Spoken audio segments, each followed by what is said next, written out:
Ce soir, 20h20 à la causerie.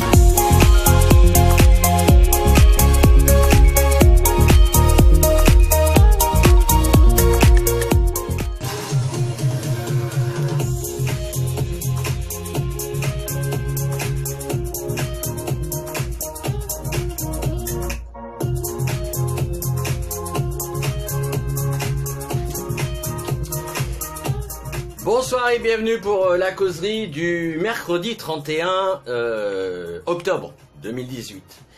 Dans les sujets qui vont être préparés demain, je tiens à vous le dire, parce qu'on nous a annoncé une hausse ou peut-être une nouvelle taxe pour aider les commerces de proximité. Bah oui, parce que les commerces de proximité ont 35 taxes. Rendez-vous compte, c'est un truc de ouf.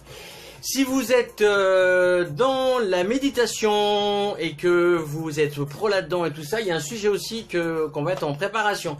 Mais en tout cas, c'est pas grave. Ce soir, c'est Halloween. Happy Halloween. Bonsoir Catherine. Bonsoir Bernie. Comment vas-tu? Très bien, et toi? Bah écoute, en forme comme d'habitude, hein. C'est bien.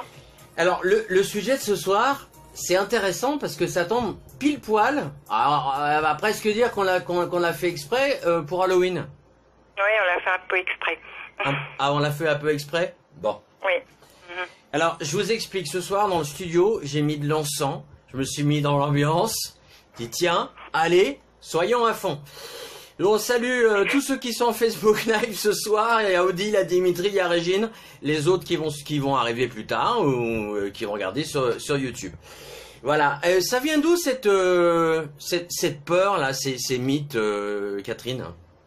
Alors, c'est des croyances qui sont ancrées depuis que l'homme est apparu sur Terre, puisque dans les grottes de Cro-Magnon, on retrouve déjà des dessins qui montrent qu'il y avait des croyances et des rituels.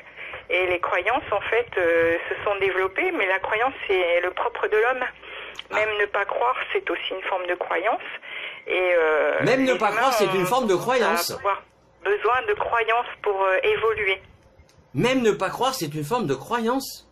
Oui, bah oui, parce que ne pas croire, les gens qui sont athées par exemple, ça veut dire qu'ils pensent que rien n'existe, donc c'est une forme de croyance dans il n'y existe rien, donc c'est une forme de croyance. Donc l'être humain, en fait, quand il dit je ne suis pas croyant, c'est quand même une forme de croyance.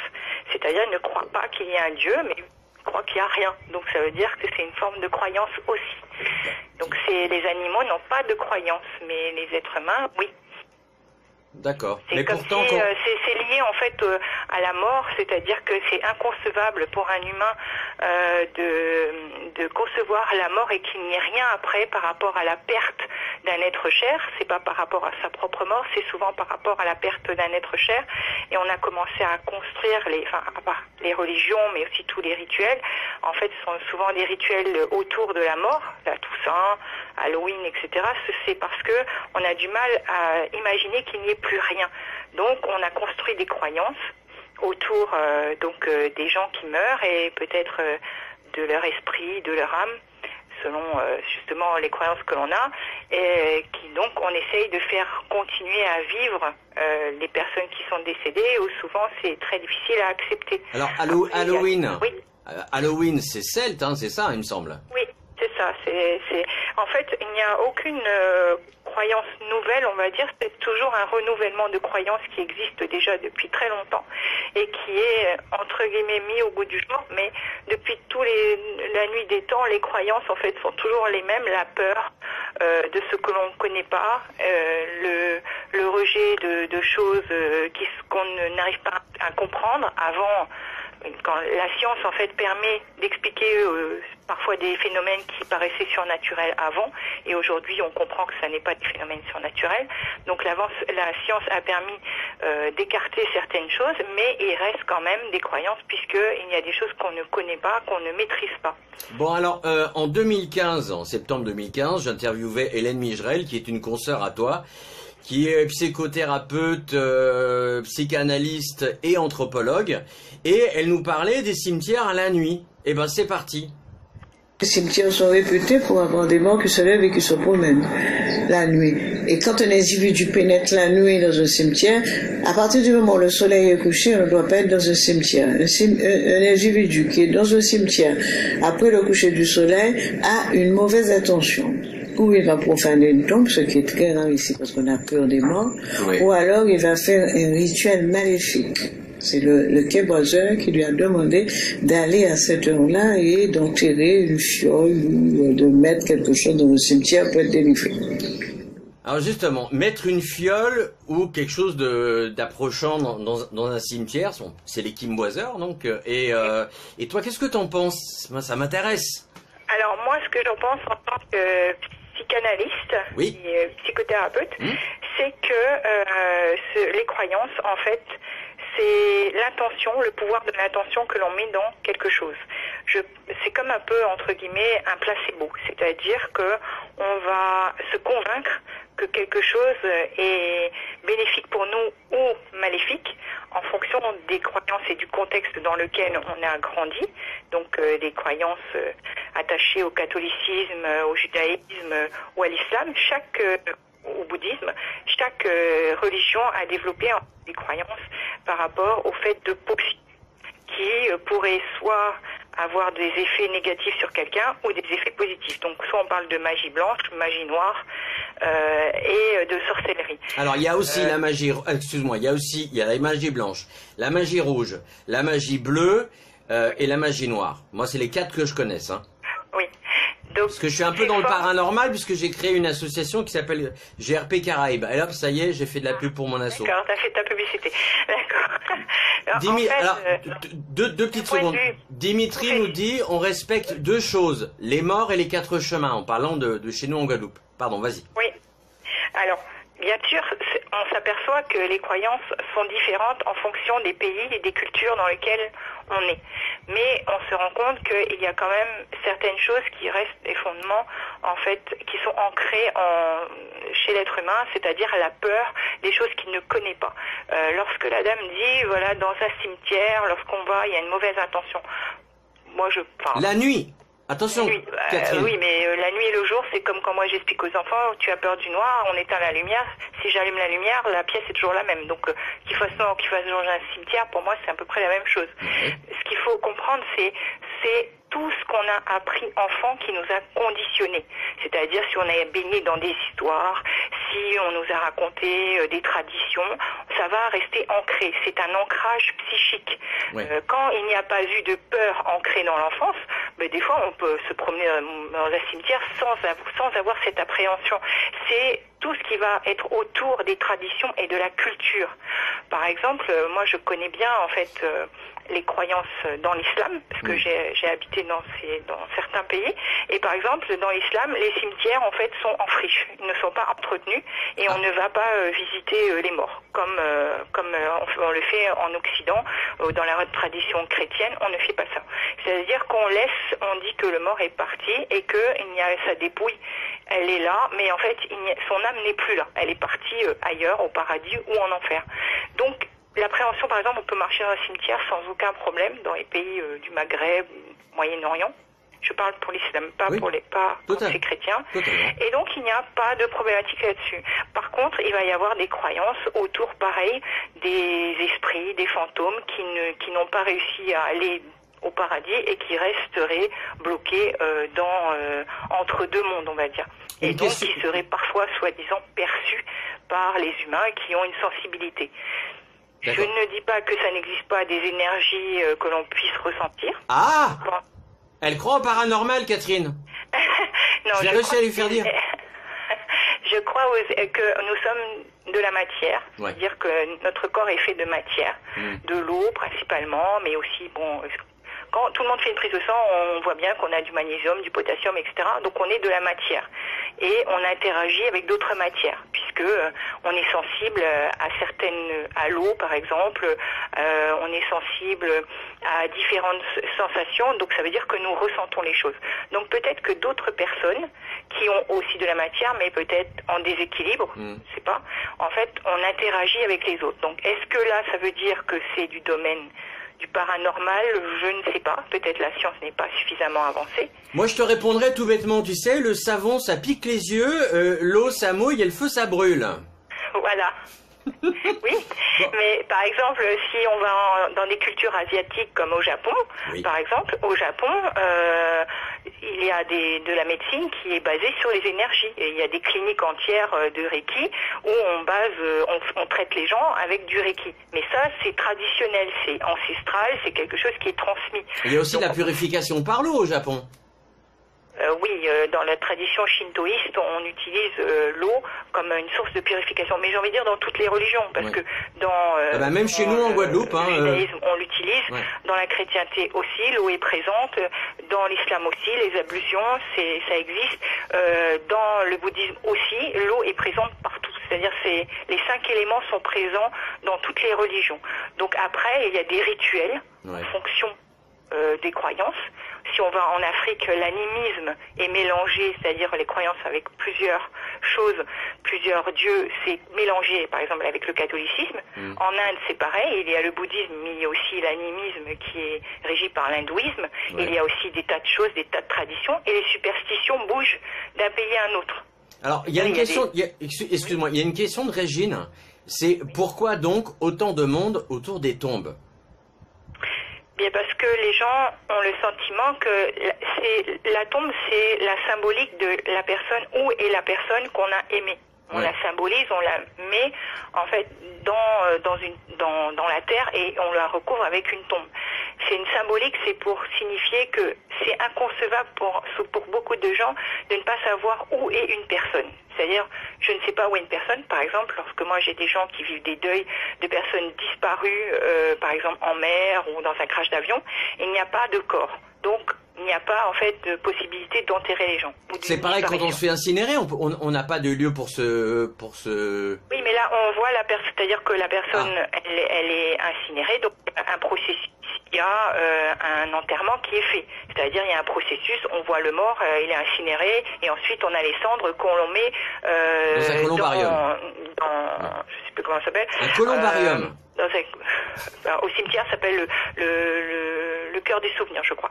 Donc on met les gens. Donc on arrive à savoir que la personne est là. Mais par exemple, quand quelqu'un disparaît, qu'on ne retrouve pas le corps et qu'on ne peut pas faire en fait l'enterrement traditionnel, que ce soit incinération traditionnelle, en fait beaucoup de gens parfois me disent j'ai fait un rêve que mon papa il est parti en voyage par exemple.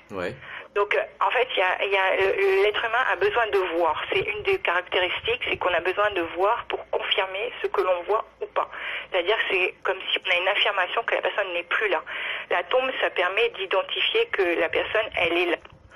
Et après, que peut-être son âme, je ne sais pas comment ça s'appelle, peu importe la croyance, est partie ailleurs.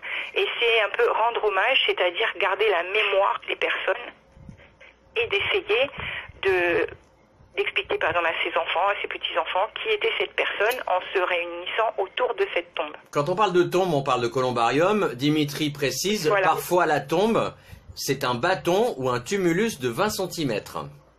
Oui. D'ailleurs, j'en profite parce que, à quel enchaînement de professionnels, voici le message de Dimitri. Bonsoir Bernie. Bonsoir à la causerie des amis. Donc moi personnellement, je me pose cette question-là depuis souvent en fait. Je me pose souvent cette question et je suis partagé entre deux réflexions. C'est la première, si je vois une bête affreuse avec des yeux rouges, des dents longues, des mains crochues et des poils sous les bras, sous le menton et tout, enfin partout, qui arrive, qui s'approche de moi, est-ce que je fuis sans demander mon reste, ou est-ce que je regarde en disant mais toutefois bon. Et le deuxième, je me dis mais si je vois ça apparaître devant moi, si je vois un phénomène aéronaval, un ovni qui descend dans une nuée, un genre et tout, ça te prouve tout simplement que l'ailleurs existe, qu'il y a quelque chose ailleurs. Et donc est-ce que je resterai pas plutôt par curiosité? Mais tant que ça ne m'est pas arrivé, je ne saurais jamais quelle sera ma réaction en fait. Alors, Dimitri, un objet volant non identifié, c'est tout à fait possible, un aéronef justement. Mais par contre, quand c'est une bête affreuse avec des poils partout, là, l'expert, c'est Catherine Macaire. Mais un ovni, c'est aussi une croyance, parce que jusqu'à aujourd'hui, on n'a pas rencontré les petits bonhommes, ou on n'a pas réussi à... Bah, et Roswell une soucoupe, enfin, je veux dire, on n'a pas réussi à faire une étude, donc... Et Roswell, Madame Macaire, attendez, vous déconnez? Vous en avez déjà vu? Non. Fallait que je te la place, celle-là. Les petits gris, Roswell, moi j'y suis pas allé, au Nouveau-Mexique. D'accord. Et donc, tu as constaté qu'il y avait des bonhommes verts? Non, bah non, j'y suis pas allé. D'accord. Mais la prochaine émission, on la fera en direct de Roswell. Tiens, ça vous fera voyager un petit peu dans votre cerveau ce soir. Je suis d'accord, Bon, allez, non, donc, toutes les croyances, là, on parle de croyances, là, depuis le début, qui sont liées à la religion, mais il y a plein d'autres croyances. Il y a plein de choses où lesquelles les gens croient, en fait, à des situations. Par exemple, le complot, qu'il y a des complots, qu'il y a beaucoup de croyances qui circulent. Et d'ailleurs, mon travail, par exemple, en tant que psychothérapeute, c'est d'essayer de faire comprendre que parfois on construit des fausses croyances et qu'il faut réussir à aller vers des croyances qui soient, qui nous conviennent. Alors, Dimitri nous dit par rapport au diablesse ou je sais pas quoi, c'est courir devant ça en fait. Est-ce qu'on peut courir devant ça? Moi j'ai pas la réponse. Catherine, t'as la réponse? Non, parce que la peur en fait c'est quelque chose que l'on ne contrôle pas et on ne peut qu'imaginer comment on peut essayer de se dire bon voilà je me connais, moi je suis téméraire, j'ai pas peur de certaines situations. Mais quand on vit une situation, peu importe laquelle, on ne sait pas comment on va réagir parce que ça c'est un instinct de survie et ça en fonction de chaque personne c'est différent. Donc il se peut qu'il y ait des gens qui vont rester sidérés devant une bestiole comme il a écrit avec des yeux verts, etc.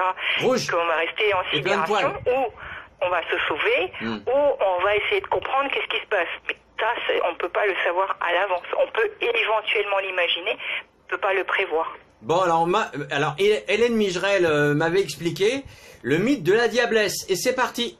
Plus personne n'entend la diablesse, sauf que un journaliste est allé réveiller la diablesse. Il était sur le malécon de Martinique, et une femme le poursuivait. Et il s'est sauvé et il a décidé que c'était la diablesse et il a fait un article sur la diablesse qu'il avait rencontrée.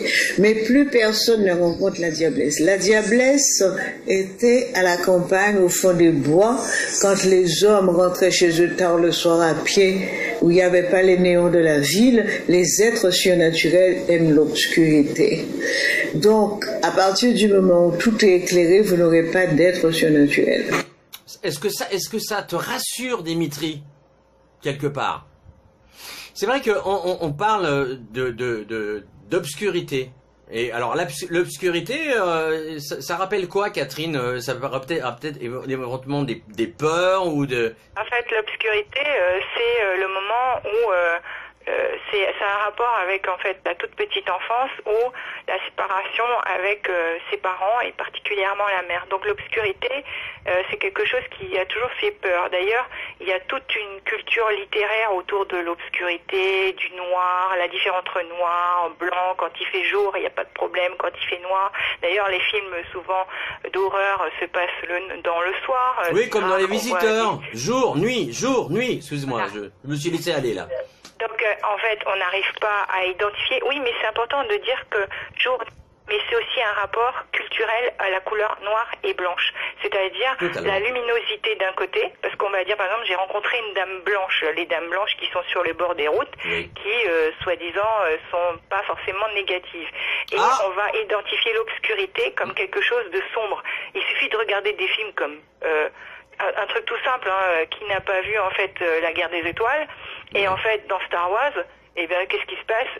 Dark Vador, c'est l'obscurité, c'est le noir, c'est tout ce qui est dangereux, et on va aller vers la lumière, c'est-à-dire vers des choses qui sont plus claires, c'est-à-dire que on sort de l'obscurité pour aller vers la lumière. Oui.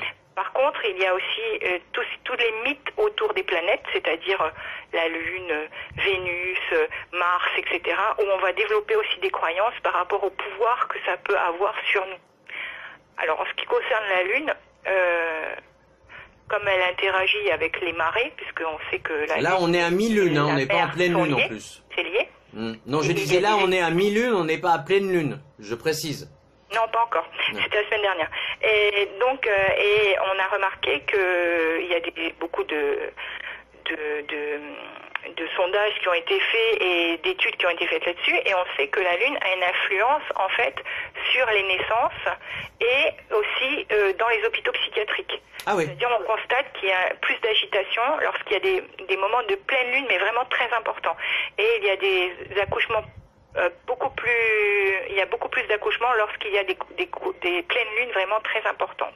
Parce que comme nous avons 70% d'eau dans notre corps, ça expliquerait que lorsque la lune est proche, ça crée aussi de l'influence dans nos énergies, dans notre corps. Donc exactement comme la mer. Donc la mer a des marées différentes en fonction du positionnement de la lune et de son rapprochement. On sait que c'est pas complètement idiot. On sait que c'est une incidence. Donc en fait c'est tout à fait ouais. Les physiciens l'ont prouvé ou pas? Moi, c'est ça qui m'intéresse. Oui, c'est prouvé.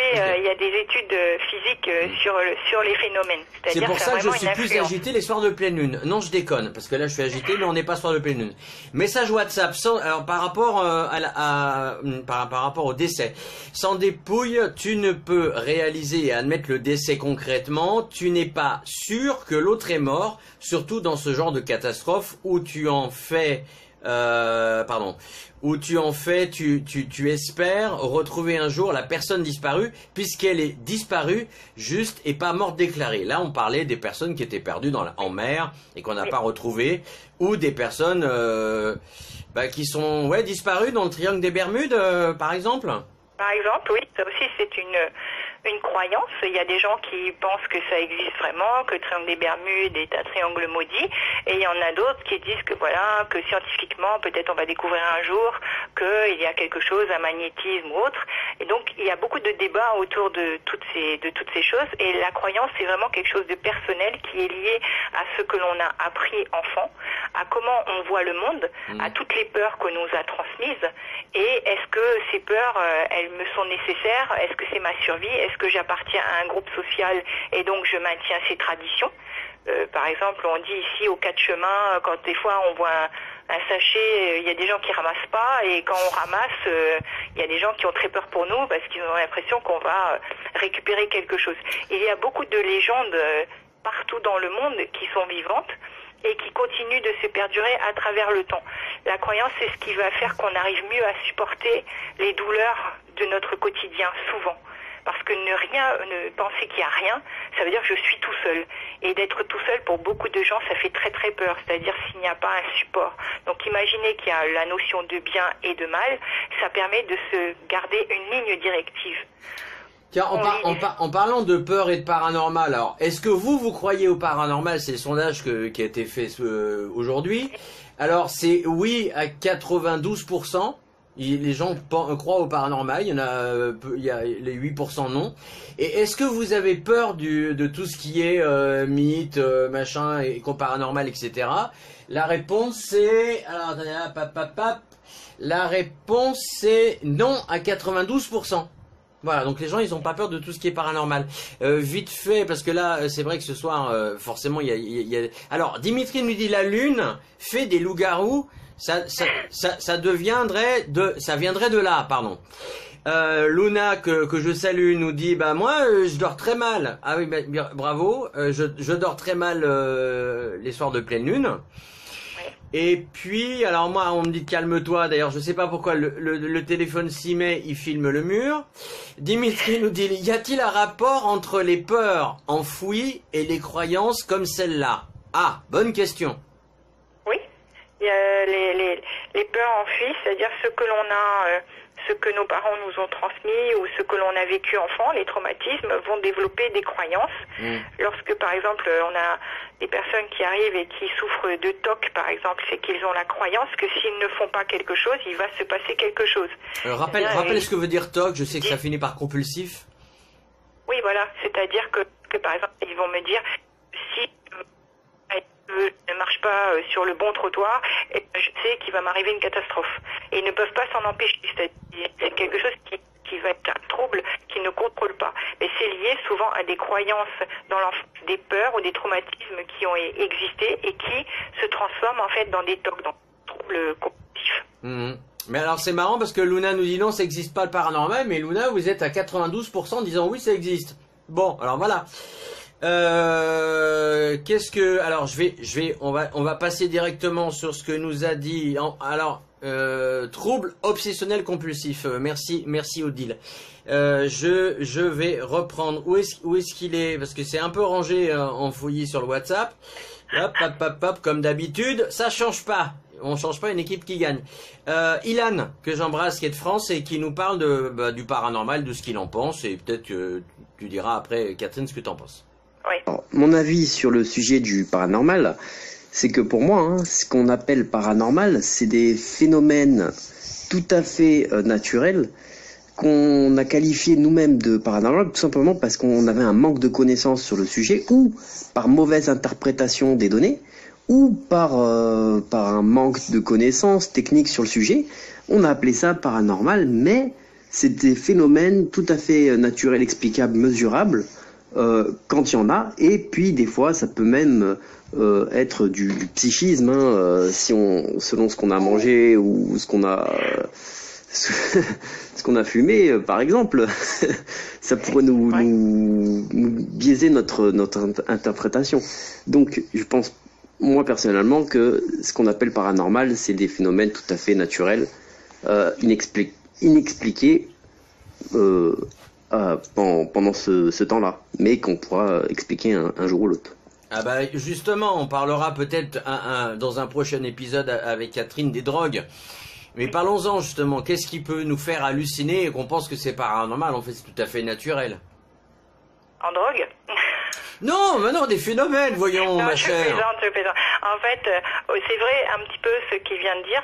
Je trouve que c'est vrai, c'est tout à fait vrai. C'est-à-dire, on utilise paranormal ou surnaturel. Mais il y a beaucoup de choses qui ne sont pas expliquées aujourd'hui, mais on pourra éventuellement, quand la science va avancer, expliquer. C'est-à-dire que je pense qu'il y a une confusion entre ce qui, par exemple, n'était pas expliqué au Moyen-Âge et qui peut être expliqué aujourd'hui par la science, qui sont des phénomènes, en fait, par exemple, lorsqu'il y a des feux follets. Ça existe dans certains pays, et il y a des feux follets qui sont liés, en fait, à des résurgences de la Terre qui va créer des espèces de petites fumées qui sortent de la Terre. Donc on sait aujourd'hui qu'est-ce que c'est d'un point de vue des sciences physiques, on sait expliquer, comme les aurores boréales, etc. C'est des choses qui faisaient très peur lorsque c'était avant le Moyen-Âge, on pensait que c'était le ciel qui se déchirait, etc. Donc les cataclysmes aussi sont souvent expliqués par des vengeances des dieux ou que les hommes se conduisent mal. On sait expliquer aujourd'hui les phénomènes qui sont liés à de la physique pure, et donc on arrive à avancer. Mais la confusion, c'est de lier des phénomènes qu'on ne comprend pas aujourd'hui avec des choses qui sont liées à de l'au-delà, c'est-à-dire à des gens qui sont morts, ou des âmes errantes, ou des esprits, et c'est souvent dans les négatifs, c'est-à-dire que quand on entend des gens qui parlent, par exemple, qu'ils ont des visions de choses que nous ne percevons pas, par exemple, en fait c'est souvent très négatif. En psychiatrie, on connaît par exemple le phénomène des poltergeists. Les poltergeists, c'est à l'adolescence. Ouais. Souvent, il y a des décompensations et les adolescents se mettent à avoir des comportements irrationnels avec des changements de voix, avec les yeux exorbités. Ce sont des crises de démence. Mais alors comment alors les poltergeists, ce sont des esprits frappeurs, c'est la traduction de l'allemand, mais comment tu expliques les choses qui volent en ce cas-là? Alors apparemment, c'est justement l'énergie qui est contenue en nous que l'on arrive à projeter. Lorsque on voit la violence physique, par exemple, de quelqu'un qui fait une crise de démence, lorsqu'on est en hôpital psychiatrique, qu'on travaille en hôpital psychiatrique, les gens qui font des crises de démence très importantes, la violence est décuplée, c'est-à-dire qu'il y a quelque chose qui se passe au niveau du cerveau qui fait que la personne, en fait, elle développe une violence incroyable et une force incroyable qu'il faut maîtriser. C'est pour ça qu'on les contraint, parce qu'ils sont dangereux pour eux et dangereux pour les autres. Ces crises durent un petit moment et s'arrêtent. aujourd'hui, on sait le pouvoir que l'esprit peut avoir sur le corps. Mais c'est pas aussi une histoire d'hormones, puisque les enfants, quand il y a les pôles d'orgasme, ce sont des enfants qui sont âgés de moins de 12 ans. Ça a été vu et revu le truc. Et justement, comme ils sont en pleine croissance, ces hormones sont en train de bouillonner. Est-ce que c'est pas ça aussi qui peut aider à faire voler, entre autres, les choses, les assiettes, les machins? Oui, parce que, oui. C'est-à-dire que tout est lié. C'est une théorie. L'énergie et que les hormones provoquent chez l'être humain, en fait, des dérèglements et vont changer le comportement. Ouais. Par exemple, quelqu'un qui souffre d'un diabète et qui est insulinodépendant, s'il ne contrôle pas son diabète correctement, développer en fait des problèmes au niveau de son psyché, c'est-à-dire des connexions de neurones qui ne se font pas bien parce que il va être en hyperglycémie. Donc du coup, comme le cerveau a besoin de sucre, il ne fonctionne pas bien et on peut assister, alors pas à des choses qui paraissent paranormales, mais à des troubles du comportement. Et si il y a beaucoup en fait de maladies qui peuvent créer des troubles du comportement lorsqu'il y a un dérèglement soit hormonal, soit lié à par exemple, quelqu'un qui va faire des délires, quelqu'un qu'on enferme dans un cachot, sans rien, au bout de 2 ou 3 jours, il commence à avoir des hallucinations. Parce que le cerveau, il fonctionne comme ça. Parce qu'il a besoin de lumière aussi, le cerveau, enfin, je présume. Pardon ? Le cerveau a besoin de lumière, je présume. Oui, c'est ça, il a besoin de lumière et il a besoin d'interaction avec les autres. D'accord. La folie, c'est souvent quand on est tout seul, isolé et qu'on n'a pas de visibilité. Mais il y a des gens qui sont prisonniers qui sont par exemple pris en otage, ils disent tous, quand on lit des témoignages, qu'ils ont eu des hallucinations, qu'ils ont vu des choses qui n'existaient pas, comme les mirages par exemple. On peut avoir la sensation qu'il y a des bêtes à terre et il n'y en a pas. Donc ça veut dire que le cerveau il est capable de produire des choses qu'il ne contrôle pas. Bon alors après, tout à l'heure on parlait de tout ce qui était mythe etc. Alors je suis vachement à la bourre dans les commentaires, excusez-moi ce soir. Luna nous dit c'est normal parce qu'on agit sur la peur collective des gens pour faire toutes ces choses. Voilà. Ensuite, alors Dimitri nous dit j'ai vu une grosse bête. C'est Dixit les visiteurs. Bon, ça c'est fait. Le paranormal arrive sans explication, ça c'est Régine qui nous le dit. Dimitri me dit, il me semble que le moment de l'année où nous sommes décuplés, il me semble que le moment de l'année où nous sommes décuplés nos croyances. Oui, c'est un truc comme ça, Dimitri. C'est-à-dire que tu penses que c'est le moment où il y a plus de phénomènes paranormaux ou des croyances dans la matière, je présume, qu'il disait ça. Parce que c'est l'inconscient aussi collectif qui parle. C'est-à-dire voilà. Croyances, on a tous entendu parler de certaines croyances. Et donc, l'inconscient collectif, c'est que, par exemple, si n'importe qui ne croit ou qui ne croit pas, si demain il voit une personne qui ressemble à l'image, par exemple, de Jésus, et il va être interpellé. Après, il va s'interroger peut-être de manière différente. Donc, les croyances, en fait, sont liées à l'inconscient collectif, à la visualisation et ce que l'on a appris aux images que l'on montre. Lorsqu'on voit des images de fantômes ou de choses maléfiques, ça ressemble toujours à peu près à la même chose. C'est-à-dire qu'on sait, il y a des dents, c'est sanguinolent, c'est acéré, comme le monsieur a écrit, des yeux rouges, des poils partout, etc. Donc ça veut dire que notre inconscient collectif, on a déjà intégré des images dont on a peur. Alors, forcément, si on est face à ces images, on va avoir une réaction de peur et on va de la croyance que l'on a ancrée en soi. J'ai une question WhatsApp. Qu'est-ce qui nous prouve que les personnes atteintes de schizophrénie ne sont pas, en fait, liées au paranormal? Enfin, qu'elles n'entendent pas les voix de certaines... Enfin, elles entendraient des voix de certains esprits malveillants. En fait, c'est la question. D'accord. Alors, j'ai beaucoup de patients schizophrènes dans ma patientèle. Et la schizophrénie, les patients qui souffrent de schizophrénie sont très conscients qu'ils ont des hallucinations. Très peu sont peu conscients, donc ils arrivent à en parler.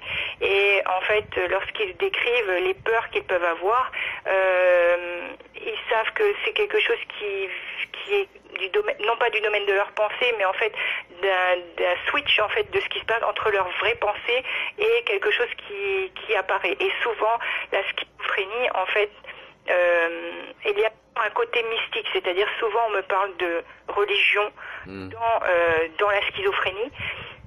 En tout cas, en Guadeloupe, je l'ai beaucoup entendu, mais comme j'ai travaillé à l'étranger, j'ai entendu d'autres choses aussi, de personnes qui étaient schizophrènes et qui parlaient de leur propre religion. C'est-à-dire qu'ils avaient des visualisations qui étaient liées à leurs croyances d'origine. Donc, on se rend compte que ce qui a été créé dans l'enfance ressurgit.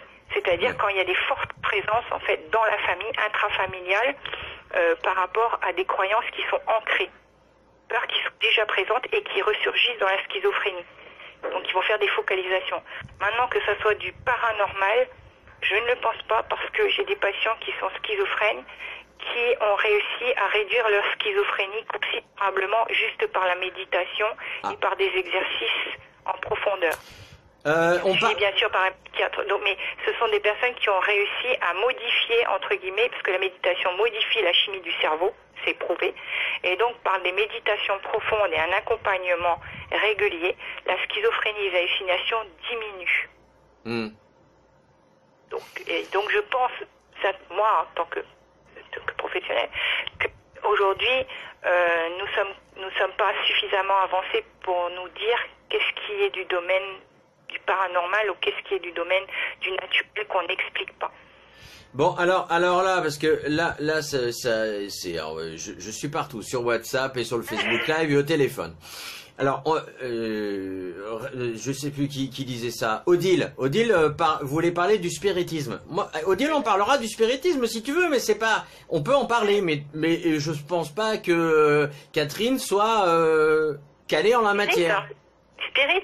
Bon, j'ai déjà vu des choses, oui. Non, parce que alors attendez, parce que si on parle de spiritisme, faut pas oublier que c'est Alan Kardec qui est quand même le pape du spiritisme, et que ce mec-là était quand même mathématicien, comme quoi, eh ben c'est pas incompatible, hein. Non, bien sûr que non. Je connais quand même mon sujet, parce que ça fait des années aussi que je potasse. Moi, c'est pas dans la psychanalyse, c'est ailleurs. Mais moi, alors, Odile nous dit, ouais, moi je commande pas ce soir parce que je suis pas trop d'accord avec tout ce que dit Madame Macaire. Il est normal qu'une psy trouve une explication au paranormal. Aurait été intéressant d'avoir d'autres interlocuteurs qui se placent à l'opposé. Eh ben, je ne dis pas que ça n'existe pas. Ben voilà. J'explique par rapport à ma profession. Maintenant, si je veux parler à titre personnel, c'est pas la même chose.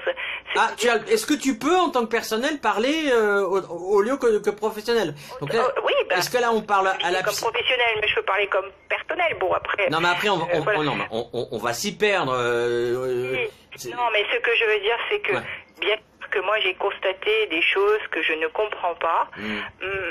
Je suis quelqu'un de très rationnel, donc j'essaye toujours d'essayer d'avoir du recul pour ne pas... Il faut pas oublier que ma profession, c'est aider des gens, donc je vais pas aller dans un sens qui peut éventuellement les convaincre que oui, c'est bien un phénomène qui va leur faire peur et qui va les maintenir dans cette peur. Moi, mon travail, c'est d'emmener les gens vers quelque chose qui leur apporte de l'épanouissement et enlever peur. Donc vers le réconfort, j'ai bien compris. Voilà, vers le réconfort. Ouais. Donc je ne dis pas qu'il n'y a pas des choses qui n'existent pas. Je n'en sais rien. Je suis pas spécialiste. J'ai déjà vu des séances de spiritisme. Bien sûr, il se passe des choses. Maintenant, je ne dis pas que c'est complètement farfelu, mais moi, je n'ai pas de réponse par rapport à ça. J'explique, c'est que les personnes qui viennent et qui ont des peurs très importantes par rapport à des croyances, c'est d'arriver à les rassurer et à ne pas faire vivre des choses négatives. Mais comment rassurer quelqu'un, justement? Pardon, Catherine, comment rassurer quelqu'un qui pense qu'il est entouré d'esprits ou d'entités et qui se fait insulter, qui se fait frapper et qui voit des choses bouger autour de lui?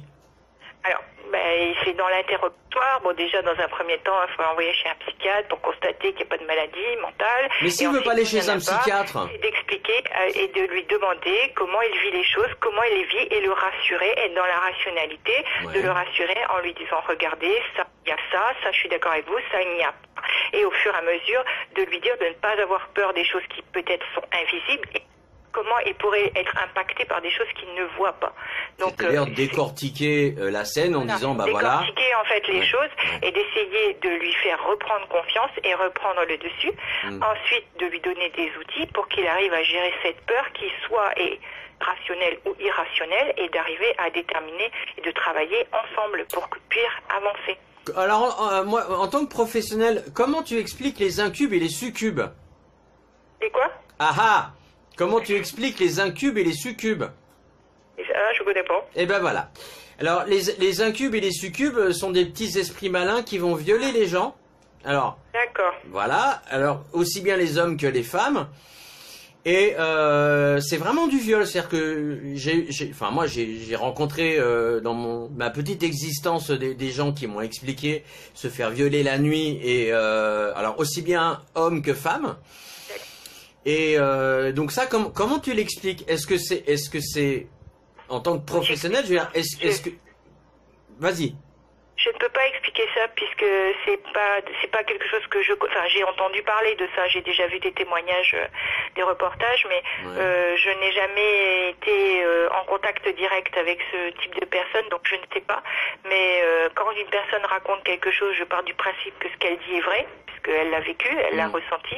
Maintenant, qu'est-ce que c'est exactement? Je ne sais pas quelque chose auquel je peux répondre. D'accord, bah voilà, vous voyez. On n'a pas toujours. Elle connaît pas tout quand même. Bah, elle connaît pas tout. Non mais alors, est-ce que tu connais Allan Kardec? Oui, j'ai déjà entendu parler. Oui. Bon, parce que c'est le pape du spiritisme. C'est lui qui a découvert qu'il y avait des entités et puis après on a commencé à faire tourner. Je fais des raccourcis. Hein. On a fait tourner les guéridons et entendre des trucs frapper, des machins, des choses comme ça. En sachant que moi je vais raconter un petit truc très personnel. Je suis allé à Paris il y a quelques années, j'avais rien d'autre à faire, j'ai dit tiens, je vais aller au Père-Lachaise. C'est là qu'est enterré Allan Kardec. Et j'ai essayé de tourner à droite, à gauche, je pouvais pas, j'étais comme bloqué. J'ai été téléguidé de l'entrée du Père-Lachaise jusqu'à la tombe de ce mec-là que je connaissais pas à l'époque, Allan Kardec, et je vois une tombe complètement fleurie, mais magnifique. Et les gens qui embrassent la pierre tombale, et je dis mais pourquoi vous faites ça? Et la personne me dit, bah parce que j'ai prié Allan Kardec, il a exaucé mes vœux et je viens le remercier. Oui.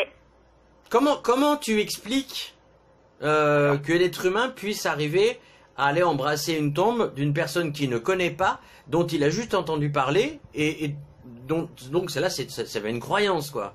Oui, et moi, en tant que psychanalyste, j'ai une formation jungienne.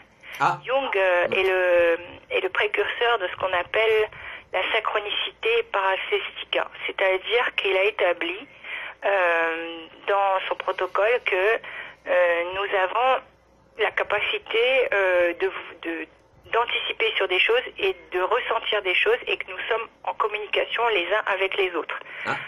Il explique qu'il y a une énergie qui circule et que si on est très attentif à ce qu'on appelle des signes, on arrive en fait à trouver la solution. Et le pouvoir de l'attention qui est développé aujourd'hui dans beaucoup de livres de développement personnel, Wendayer entre autres il me semble, Wendayer, etc., développe le pouvoir de l'intention.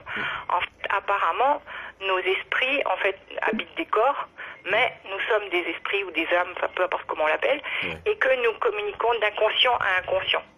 Oui. Et que nous ne mourrons jamais, en quelque sorte. C'est-à-dire que notre inconscient voyagerait à travers le temps. Et donc, on est immortels, vous voyez, une bonne nouvelle ce soir. Et nous communiquerions les uns avec les autres. Et quand nous sommes convaincus de quelque chose, c'est-à-dire que quand nous sommes dans quelque chose qui est une intention profonde, qui vient de l'intérieur de soi, du profond de soi, alors on trouve la direction. On ne se trompe pas de chemin. Peu importe dans quelles circonstances. C'est comme les gens qui disent, demande à l'univers, demande à Dieu, etc., avec force et conviction, et tu obtiendras. Donc c'est comme si, en fait, c'est à la fois une croyance et à la fois un pouvoir de l'intention.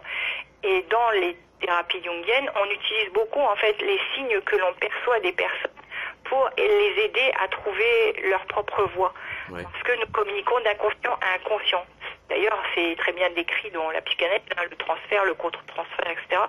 C'est en fait des situations où existe ce qu'on appelle la synchronicité, qui aujourd'hui est développée à travers la psychologie quantique et la physique quantique, où on établit qu'il y a des liens en fait entre des univers différents, mais qui seraient le même dans son ensemble à des espaces-temps différents. Bon, c'est un peu compliqué, mais... Pourquoi ça me rappelle un peu Einstein? Ça me rappelle un peu Albert Einstein, ce que tu es en train de me dire. Ça, mais c'est ça, c'est la théorie en fait E égale MC2, voilà. qui a été développée après, enfin qui a été développée auparavant par Bohr, qui est un grand physicien et qui a été développé et qui a travaillé donc avec Jung aussi, et Jung a travaillé aussi avec Einstein. Donc en fait la psychologie et la physique se croisent beaucoup en fait aujourd'hui, et il y a beaucoup de lectures qui sont similaires. On s'aperçoit que beaucoup de physiciens ont des appréhensions de la psychologie qui sont très intéressantes pour aider les gens qui sont en difficulté aujourd'hui. Petite pause. Dimitri, on parlera de la paralysie du sommeil et des dorlis juste après. Michel te pose une question. Bonsoir, croit-elle en Dieu? Qui? Ben toi. Alors là, t'es obligé. Alors en tant que pro ou en tant que perso? Non, alors je vais quand même répondre. Je ne crois pas en un Dieu tel que on l'imagine, c'est-à-dire dans les religions traditionnelles. Je crois que nous venons d'un univers et qu'il y a quelque chose qui nous régit. Je ne peux pas dire que ça s'appelle Dieu, parce que pour moi, quand on dit Dieu, ça veut dire qu'on identifie quelque chose. D'accord. Bon, ben voilà. Il n'y a pas d'identification. Pour moi, il y a des énergies qui circulent. Il y a sûrement un ordre dans ce monde, mais je ne sais pas lequel. Je cherche. Alors, question de Dimitri. La science croit-elle en Dieu? Certains oui et certains non. Il y a des grands physiciens qui croient en Dieu, puis il y en a d'autres qui n'y croient pas. Pourtant, on dit bien que les scientifiques et les croyances, c'est pas toujours... par exemple... Des grands physiciens qui ont élaboré des théories de Dieu, hein, par exemple... le nom m'échappe, le grand physicien qui est décédé il y a pas longtemps, qui est en chaise roulante, il était très croyant, il a écrit des livres en fait sur la naissance. Christopher quelque chose. Christopher Reeves. Ben. Non, c'est pas lui. C'est non, c'est un grand physicien. Oui, je vois. Oui. Ce mec-là, c'est un mec. Ouais. Voilà. Et bien, il a écrit des livres et il était croyant. Il y a beaucoup de physiciens ou de astrophysiciens qui sont croyants. C'est pas antinomique, hein. La croyance n'a rien à voir avec découvrir des choses. Lorsque on lit la Bible, la Torah, le Coran, il y a des choses de physique dedans. Il suffit de lire. Il faut regarder dedans. Il est dit que l'ignorance est un péché dans tous les livres saints. Donc il faut essayer de se cultiver, ne pas rester dans des croyances restreintes, je pense. Alors, j'aime beaucoup Karl Marx, par exemple, qui dit, voilà, les croyances, c'est l'opium du peuple. Ben oui, un petit peu. C'est-à-dire, il faut sortir, il faut oser poser des questions. C'est-à-dire poser des questions pour avoir des réponses et pour que sa croyance ne soit pas basée sur quelqu'un qui va dire des choses, mais d'aller vérifier soi-même si c'est ce qui correspond à ce que je pense qui est à l'intérieur de moi. C'est ce que je dis souvent, pose-toi les bonnes questions, tu auras les bonnes réponses. Michel te dit... Ah, elle s'en sort bien, hein, elle s'en est bien sortie par rapport à si elle croyait en Dieu ou pas. Bon, alors ensuite, rapidement, parce que là, alors Dimitri nous dit ce que Madame Macaire nous dit est fort bien intéressant. Rapidement, on va terminer avec tout ce qui est mythe, mort phrasé et la lycanthropie et on revient avec Hélène Migerel et ensuite je vais être obligé de libérer Catherine parce qu'elle m'a dit à 21h j'ai fini et là on a déjà dépassé, je vais me faire tirer les oreilles. Le mythe n'est pas là pour être vérifié. Le mythe, je vous dis, ça se tient au niveau de l'imaginaire, on le transmet dans la parole, dans les familles. Et on vous dit, fais attention, tu pourrais rencontrer Morphosé. Morphosé, j'ai rencontré quelqu'un qu'on m'a désigné à Hans-Bertrand, mais je suis déjà mort depuis longtemps, ça, c'était qui se transformait en chien. Il me disait, c'est la lycanthropie, la transformation d'humain en animal. Et il était très fier de me raconter son histoire, que je relate de toute façon de la migration des zombies. Et il me disait, oui, mais c'était pour la bonne cause, quoi. Et depuis, personne ne se réclame d'être Morphosé et tout le monde entend parler de Morphosé, tout le monde a peur de rencontrer Morphosé, mais il n'y a plus de personnes disant j'ai rencontré Morphosé. La maman de l'eau, la sirène, Yemantra, Mami Wata, petite sirène d'Andersen, tout ça c'est de la mythologie. C'est de la mythologie, les enfants. Oui. Et la petite sirène, je vais même aller plus loin, c'est que quand on donne ce peigne justement aux pêcheurs pour porter de la chance, eh bien c'est un côté phallique. Voilà, on va aller jusque-là. Vladimir nous dit bonsoir, moi j'aimerais partager ceci. Novice en photographie à l'époque, j'ai eu l'occasion d'aller sur le terrain et me trouver en face du paranormal. Je faisais des photos avec mon formateur et sur les photos, j'ai observé des choses que je ne comprenais pas. Et trafiquer une photo, je sais pas faire.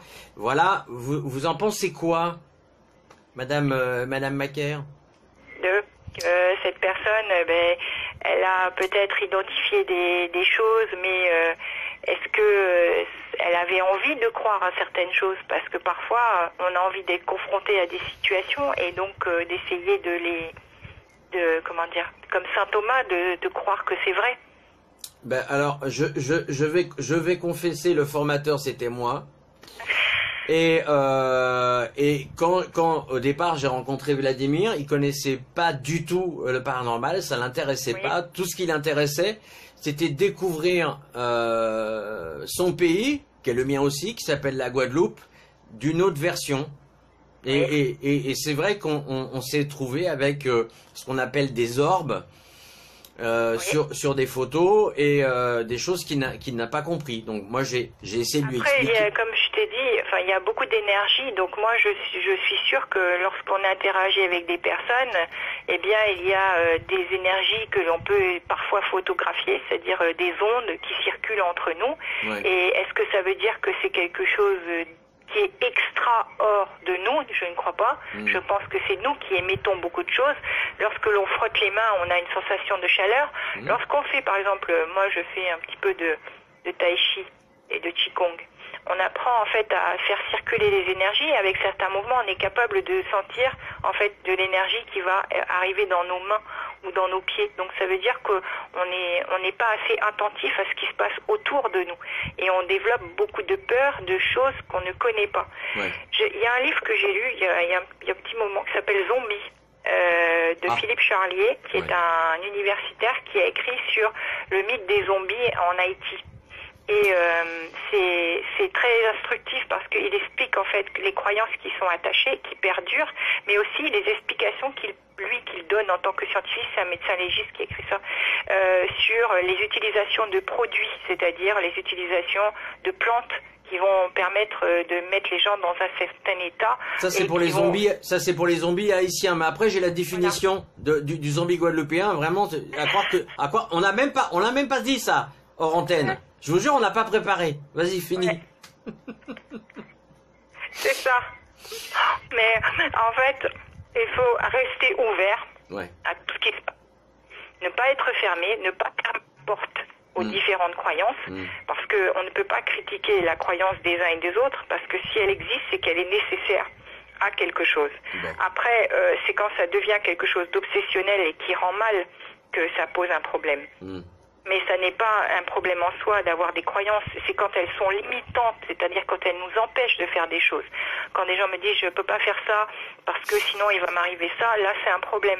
Mais quelqu'un qui maîtrise ses croyances et qui reste dans sa croyance et qui ne développe pas des choses qui sont contradictoires à l'évolution, par exemple, de sa famille, je pense qu'il n'y a pas de problème. C'est quand c'est mal vécu, quand ça devient des peurs handicapantes qui empêchent de faire des choses, qui empêchent de parler aux autres, qui empêchent d'aller vers les autres.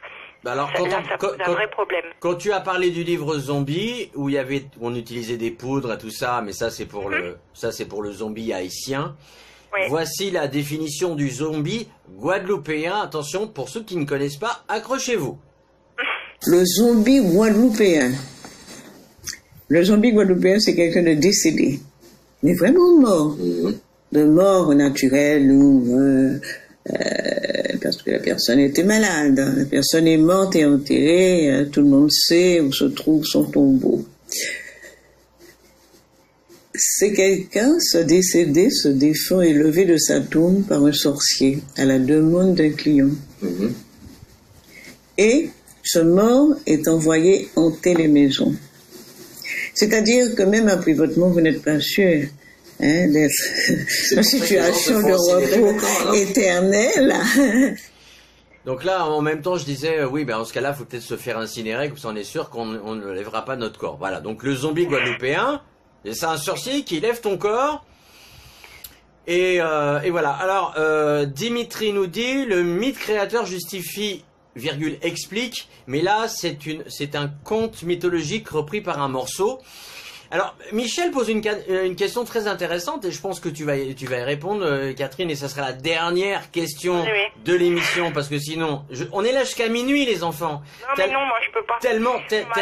Tellement c'est intéressant ce qu'on dit tous les soirs. Oui, je sais. Voilà, en plus, mais peut-être qu'on refera un deuxième épisode là-dessus. Oui. Sommes-nous schizophrènes à nos heures perdues? Question de Michel de Petit Canal. Alors, c'est une expression qui est souvent utilisée, des fois dans le langage courant, on dit « Ah là là, tu vas me rendre schizophrène ». C'est pour identifier qu'on a deux personnalités. Or, tous les êtres humains, on n'a pas une seule manière d'être, on en a plusieurs. C'est ce qu'on appelle des rôles sociaux.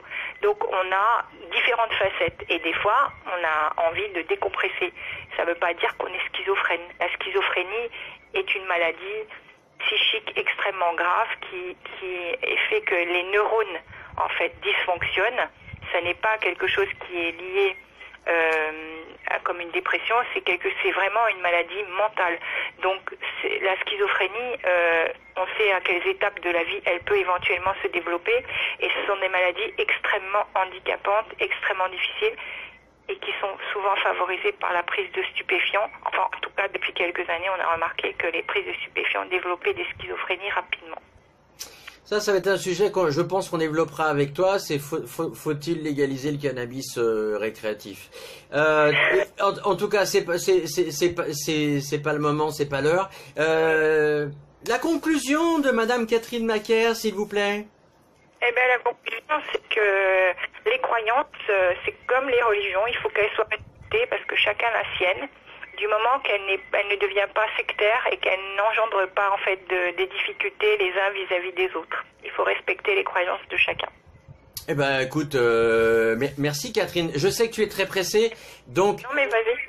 Non, je sais pas, moi après je suis plus à 5 minutes maintenant, c'est bon. On a déjà dépassé de 17 minutes. Alors, il y a une question que je vais vous poser pour si vous êtes allé jusqu'à la fin.